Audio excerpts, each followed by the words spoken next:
আসসালামু আলাইকুম ভিউয়ার্স, আমি কেয়া চৌধুরী। সবাই কেমন আছেন? আশা করি ভালো আছেন। তো আজকে আমি চলে এসেছি আমাদের সবার প্রিয় বাংলাদেশের স্বনামধন্য গাইনোকোলজিস্ট ডক্টর রেজিনা চৌধুরী আপুর চেম্বারে। আর আপুর কাছ থেকে বেশ কিছু প্রশ্নের উত্তর জানার জন্যই কিন্তু আসা। এপিসোড ওয়াইজ অনেকগুলো এপিসোড আপলোড হবে। ইনশাআল্লাহ আপনারা দেখবেন এবং ভিডিওগুলো সবার সাথে শেয়ার করে দিবেন। তো আমি আজকে যে প্রশ্নটা করব সেটা হচ্ছে, আপু, বন্ধ্যত্ব তো বড় একটা সমস্যা। আপনার এখানে আসলে দেখা যায় সিরিয়াল ধরে মানুষ বসে আছে একটা বাচ্চার জন্য, যে একটা বাচ্চার জন্য চেষ্টা করতেছে, আল্লাহর কাছে একটা বাচ্চা চাইতেছি। সেই ক্ষেত্রে আপা, স্বল্প মূল্যে বন্ধ্যত্ব দূর করার জন্য কি করণীয়? স্বল্প মূল্যে কি চিকিৎসা আদৌ আছে বাংলাদেশে? অবশ্যই এক্সিস্ট আছে, করে? অবশ্যই আছে। সবাই অনেক সময় ভয় পায় যে বন্ধ্যাত্ব চিকিৎসা করতে গেলে অনেক খরচ হয়ে যাবে। না, আমরা যেটা করি, প্রথমত আমরা কিছু অল্প পরীক্ষা নিরীক্ষা করাই, যেটা খুবই জরুরি সেগুলি করাই। সেখানে যদি কোনো পজিটিভ ফাইন্ডিংস থাকে তাহলে সেই অনুযায়ী আমরা তাকে চিকিৎসা দিই। আর সাধারণত আমরা দেখি যদি হাজব্যান্ড ওয়াইফটার তেমন কোনো সমস্যা না থাকে, কোনো ডায়াবেটিস না থাকে বা আদার্স কোনো সমস্যা না থাকে, শুধু পিসিওজের জন্য যদি হয়, তাহলে সেই ক্ষেত্রে আমরা মেডিসিন দিয়েই কিন্তু তার বন্ধ্যাত্বকরণটা আমরা করতে পারি, চিকিৎসা করতে পারি।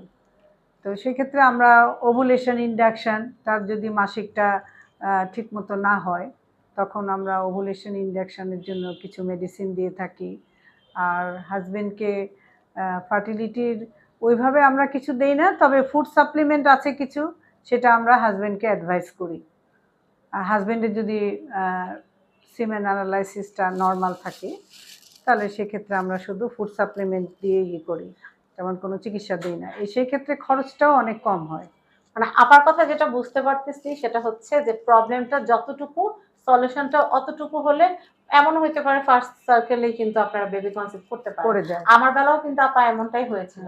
মানহার সময় কিন্তু আমি অনেক ট্রাই করি, ট্রাই করার পর আবার এখানে আসার পরে কিন্তু ফার্স্ট ফার্স্ট ট্রাই কিন্তু মানহা কিন্তু কনসিভ হয়।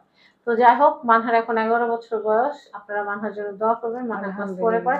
ইনশাআল্লাহ আমার যেহেতু কোলে একটা বাচ্চা আসছে, আল্লাহ যেহেতু একটা বাচ্চা দিছে, যাদের বাচ্চা নাই চেষ্টা করতে তো দোষ নাই। আল্লাহর কাছে চাইতে হবে, চেষ্টা করতে হবে। তো চেষ্টা করার জন্য অবশ্যই আপার চেম্বারে আসতে হবে।